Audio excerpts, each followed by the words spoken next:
వంశీ మాత్రం luggage bag తీసుకొని వెంటనే అలా నడుచుకుంటూ వస్తూ ఉంటాడు. ఏంటండి ఆ బ్యాగ్స్ ఏంటి? నీకు ఇంకా అర్థం కావట్లేదా? అవేంటో అందులో డబ్బుంది. ఏంటని మీరు అంటుంది? ఎంతుంది? 3 కోట్లు. ఏంటి 3 కోట్లు ఉండడం ఏంటండి? ఏం మాట్లాడుతున్నారు? ఇప్పటికిప్పుడు అంత డబ్బు ఎక్కడి నుండి వచ్చింది? మరి నీ మొగడంటే ఏమనుకున్నావే? ఏదైనా చేస్తాడని ఎప్పటికైనా నీకు అర్థమైందా అని ఈ విధంగా అనగానే ఇక వెంటనే ఇందు అలానే చూస్తూ ఉంటుంది. ఇక జరుగు.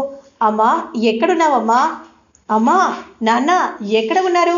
త్వరగా రండి అని విధంగా అంటూ ఉంటే, ఏంటండి ఏమంటున్నారు? 3 కోట్లు అలా ఇలా వచ్చాయి? ఏముంది, పైన అన్నీ కూడా 500 నోట్లుంటాయి.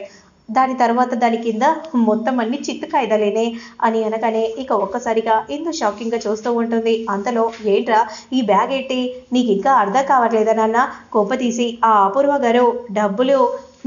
అవును నాన్న, మీరు అనుకున్నదే నిజం. ఇందులో 3 కోట్లు ఉన్నాయి. అసలు 2 కోట్లే. అదనంగా ఇంత లేట్ అయిందని 1 కోటి ఫ్రీగా ఇచ్చేసింది ఆ అపూర్వ గారు. నాకు ఫోన్ చేసి రమ్మన్నారు. వెంటనే వెళ్ళాను. ఏంట్రా నువ్వు అంటుంది? అవునా? అవునమ్మా, 3 కోట్లు వచ్చేశాయి అని అనగానే నిజంగా ఎంత మంచివారో, 3 కోట్లు ఇచ్చారు. వెంటనే మనం వీటిని లెక్క పెట్టాలి. వద్దు నాన్న, లెక్క పెట్టడం ఏంటి? ఇందాకే పూజారి దగ్గరికి వెళ్ళి పూజ చేయించి మరీ తీసుకుని వచ్చాను. రేపు మధ్యాహ్నం 12:30 తర్వాత ఇవి తీసి లెక్క పెట్టుకోమని చెప్పారు. ఆల్రెడీ నేను లెక్క పెట్టాను నాన్న. నా మీద నీకు అంత నమ్మకం లేదా? నువ్వు లెక్క పెట్టావు కదరా, మాకు నమ్మకమే ఉంది. ఆ తర్వాత మధ్యాహ్నం సమయంలో లెక్క పెడితే ఎప్పుడు మీరు డబ్బులు లెక్క పెడుతూనే ఉంటారట. పంతులు గారు చెప్పారు. అలాగే చేయండి. సరేరా, నువ్వు చెప్పినట్టుగానే చేస్తాను. వీటిని వెంటనే ఇంట్లోకి తీసుకెళ్దాం అని విధంగా అనగానే, అవునమ్మా, అపూర్వ గారు కూడా ఒక విషయం మీతో చెప్పమన్నారు. ఏట్రా అది? ఫస్ట్ నైట్ ఇంకా ఎందుకు జరిపించలేదని నన్ను కోప్పడింది. అలాగే ఈ మాటలన్నీ నీకే వర్తిస్తాయని కూడా చెప్పిందమ్మా. ఈ విషయం తనకిలా తెలుసురా? ఎంతైనా వండింటావిడ, తనకన్ని విషయాలు తెలియదా ఏంటి అని అనగానే, అవునరా, ఈసారి మాత్రం అస్సలు అలా ఉండదని చెప్పురా. ఈ రోజే మీ మొదటి రాత్రికి ముహూర్తం ఏర్పాట్లు చేస్తాను. అమ్మ ఇందు, ఎక్కడున్నావమ్మా? అత్తయ్య, చెప్పండి అత్తయ్య, ఈరోజు మీ మొదటి రాత్తమ్మా. వెంటనే వెళ్ళి ఎంతో చక్కగా రెడీ అవ్వు. వెళ్ళమ్మా వెళ్ళు. మీరెంత మంచివారు అత్తయ్య. అయినా ఇప్పుడు అవన్నీ ఎందుకు? వెళ్ళాలి కదమ్మా. ఏది జరగాలో ఆ సమయంలో అవి జరగాలి. వెళ్ళమ్మా వెళ్ళు అని అనగానే, సరే అత్తయ్య అని అంటూ వెంటనే ఇంట్లోకి వెళ్తుంది. ఇక అన్ని ఏర్పాట్లు చేయగానే ఇక వెంటనే వంశీ మాత్రం ఎంతో సంతోషంగా ఇందు దగ్గరికి వస్తే ఇందు మాత్రం చాలా బాధగా దీనంగా డల్గా ఉంటుంది. ఈరోజు మన ఫస్ట్ నైట్ చాలా సంతోషంగా ఉంది. మనకిది రెండోసారి కదా. ఆసారి ఏదో అలా జరిగింది. ఈసారి మాత్రం అస్సలు తగ్గేదిలే. నేను ఇంత మాట్లాడుతుంటే నువ్వేంటి ఉత్సాహం మొహంలో కనిపించాలి కానీ టెన్షన్ కనబడుతుంది అని అంటూ ఉంటే, అది కాదండి, మీ అమ్మ నాన్న ఆ డబ్బులు చూస్తే అవి చిత్తు కాగితాలని తెలిస్తే ఎలా అని కంగారు పడుతున్నాను. భయం ఎందుకు? నేనున్నాను కదా నీ భర్తని. డబ్బు కౌగిట్లో కాదు నువ్వు ఉండాల్సింది, నా కౌగిట్లో ఉండాలి అని అంటూ వెంటనే ఇందుని దగ్గరగా తీసుకుంటారు. ఇక మొదటి రాత్రి అలా పూర్తవుతుంది. కట్ చేస్తే నెక్స్ట్ సీన్లో మాత్రం చాలా బాధకదీనంగా శారద బాధపడిపోతూ ఉంటుంది. ఇక పూరి కూడా ఏడుస్తూ ఉంటుంది. ఇక వెంటనే చెర్రి మాత్రం ఏం చెప్పాలో ఎలా ఓదార్చాలో అర్థం కాక చాలా కంగారుగా చూస్తూ ఉండిపోతాడు. అయ్యో, ఏంటి పెద్దమ్మ ఇలా బాధపడుతూ ఉంటే ఎలా చెప్పండి? ఇక్కడికి నేను వచ్చింది ఓదార్చాలని. అన్నయ్య లైఫ్లో ఇలా జరుగుతుందని అస్సలు ఊహించలేదు పెద్దమ్మ. అయినా మీరు కూడా ఇలా అధైర్యపడిపోతే ఎలా చెప్పు? ఎవరు ధైర్యం చెప్తారు అన్నయ్యకి? వాడు బండరాయిలా అయిపోయారా? వాడే మమ్మల్ని ఓదార్చుతున్నాడు. వాడే మాకు ధైర్యం చెప్తున్నాడు. అసలేం జరగనట్టు నార్మల్గా ఉండిపోతున్నాడు. గుండెలో ఎంత బాధను మోస్తున్నాడో తల్లిగా నాకు అర్థం అవుతుందిరా. పెద్దమ్మ, ప్లీజ్ పెద్దమ్మ, ఏదో కాసేపు ధైర్యం మాటలు చెబుదామని వచ్చాను, అంతేకాని ఇలా ఏడిపించడానికి కాదు. మీరు ఇలా బాధపడకండి.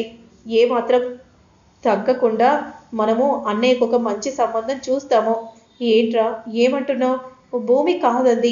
అలా అని అలాగే వదిలేస్తే ఎలా పెద్దమ్మా? చెప్పు. భూమి ఎందుకు కాదందో మనకు అవన్నీ తెలియదు కదా. భూమి ఇంకొకరిని అయ్యో, భూమి తన మనసులో ఎవరున్నారో చెప్పొద్దని చెప్పింది కదా. అంటే ఐ మీన్ ఎవరినో ఇష్టపడుతుందేమో అని అంటున్నాను. ఎవరిని ఇష్టపడ్డా ఇష్టపడకున్నా మనకు కారణాలు ఎందుకు పెద్దమ్మా? అన్నయ్యకు భూమి కంటే ఒక మంచి సంబంధం చూసి పెళ్లి చేస్తే బాగుంటుంది కదా. ఎలాగో భూమిని అన్నయ్య ఇష్టపడుతున్నాడు, కానీ అన్నయ్య ఇష్టపడే ఆమెని తీసుకుని వచ్చి పెళ్లి చేస్తే బాగుంటుంది కదా.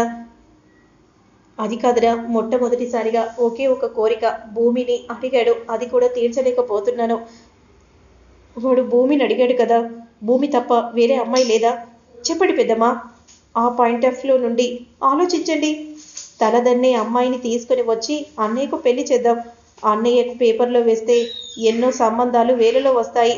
అన్నయ్య క్యారెక్టర్ని చూసి ఏ అమ్మాయి అయినా ఫిదా అయి పడిపోవాల్సిందే. అన్నయ్య గురించి మనకు తెలియదా? అంతలో గగన్ వస్తాడు. సోదరా వచ్చేసావా? నీ గురించే మాట్లాడుకుంటున్నాం. 100 years. ఆ దేవుడు బ్రతికించాలనుకుంటే 1000 రోజులైనా బ్రతకాల్సి వస్తుందిరా. సరే కానీ నువ్వు పలకరించడానికి వచ్చావా, పరామర్శించడానికి వచ్చావా? చెప్పు. పలకరించడానికైతే ఓకే, హ్యాపీగా ఉంటున్నాం కదా. పరామర్శించడానికైతే ఇక్కడ ఎవరు బాధలో లేరని ఒక క్లారిటీ ఇస్తున్నాను. సోదరా నువ్వే ముందుగా చెప్తున్నావు కదా. నిజంగా నువ్వు సూపర్ సోదరా. సరేలే సోదర ఏంటి, నువ్వేదైనా మాట్లాడాలనుకుంటే అక్కడ సోదరి ఉంది, నీ తాట తీస్తుంది, చూసుకో అని అంటూ గగన్ అక్కడి నుండి వెళ్ళిపోతూ ఉంటే, అయ్యో ఇదేంటి, సోదరతోని మాట్లాడాలనుకుంటే ఇలా వెళ్ళిపోయాడు. గుండెల్లో బాధను పెట్టుకుని పైకి అలా ఉంటున్నాడురా. ఏడిస్తే ఎంతో కొంత బాధ పోతుంది, కానీ వాడు మాత్రం బాధని అలాగే పెట్టుకొని దాచేసుకుంటున్నాడు. అలా అని భయంగా ఉంది. పెద్దమ్మ, అన్నయ్యకు మనం మంచి సంబంధం చూసి పెళ్లి చేద్దాం. ఇక ఎలాంటి బాధలు ఉండవు, అన్ని సమస్యలు క్లియర్ అయిపోతాయి. సరేనా, నువ్వు ఏడవక పెద్దమ్మ. ఇక వెంటనే గగన్ దగ్గరికి వెళ్ళి, సోదర నిజంగా నువ్వు ఏ బాధ లేకుండా ఉన్నావా? దేనికిరా?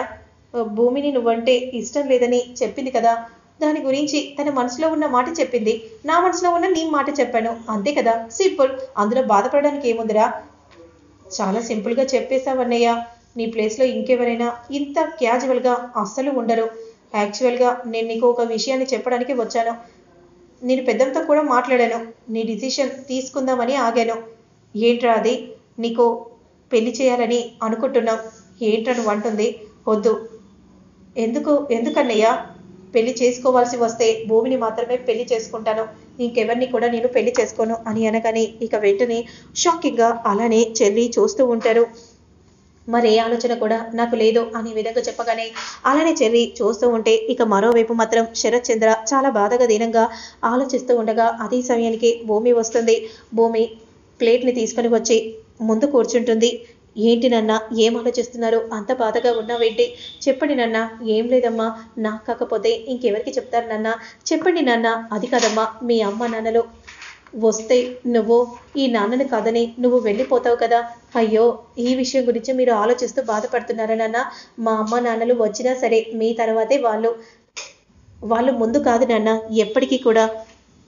సరే, మీరు ముందు భోజనం చేయాలి. ఇలా భోజనం చేయకుండా ఉంటే ఎలా చెప్పండి నాన్న? నాకు భోజనం చేయాలని లేదమ్మా. ఎందుకు నాన్న, ఎందుకు అలా అంటున్నారు? మీరు భోజనం చేయాలి. మీరు భోజనం చేయకపోతే నేను కూడా చేయను. అది కదమ్మా, నువ్వు కూడా భోజనం చేయలేదా? చేయలేదు నాన్న, మీరు భోజనం చేస్తేనే నేను చేస్తాను అనే విధంగా అనగానే, అది కాదమ్మా, నాకు చేయాలని అనిపించట్లేదు నాన్న. మీరు అలా అధైర్యపడిపోతే ఎలా చెప్పండి నాన్న? మీరు భోజనం చేయండి. నేను చెప్పాను కదా, నేను ఎక్కడికి వెళ్ళను, నేను ఇక్కడే ఉంటాను. నేను ఎక్కడికి వెళ్తాను నాన్న? మళ్ళీ వాళ్ళు వస్తే నిన్ను తీసుకెళ్ళిపోతే అప్పుడు నువ్వు ఇక్కడ ఉండవు కదా. నేను ఎక్కడికి పోతాను నాన్న? ఈ ఇల్లు వదిలి నేను ఎక్కడికి వెళ్ళను, సరేనా? అలా అని శోభచంద్ర గారికి నేను మాట ఇస్తున్నాను, మీకు కూడా మాట ఇస్తున్నాను, సరేనా? ఇక నేను చెప్పాను కదా మాట ఇస్తున్నానని, అలాంటప్పుడు మీరు భోజనం చేయాల్సిందే. నిజంగా నువ్వు నా బాధని పోగొట్టావమ్మా. నువ్వు చెప్పినట్టుగానే నేను భోజనం చేస్తాను అని అంటూ గోరుముద్దలు తినిపిస్తూ ఉంటే శరత్ చంద్ర భోజనం చేస్తూ ఉంటాడు. ఇక అంతలో గోరింటాకు చూసి, అమ్మో ఇక్కడ ఇదంతా సీన్ నడుస్తుందా, ఈ విషయం వెంటనే అపూర్వకు చెప్పాలి అని అంటూ పరిగెత్తుకుంటూ వెళ్తుంది. ఇక అంతలో అలా భోజనం తినిపిస్తూ ఉండగా, ఇలా రా అపూర్వ అని అంటూ వెంటనే అపూర్వను తీసుకుని వచ్చి చూపించేసరికి అపూర్వ చూసి ఒక్కసారిగా షాకింగ్గా అలానే చూస్తూ ఉండిపోతుంది.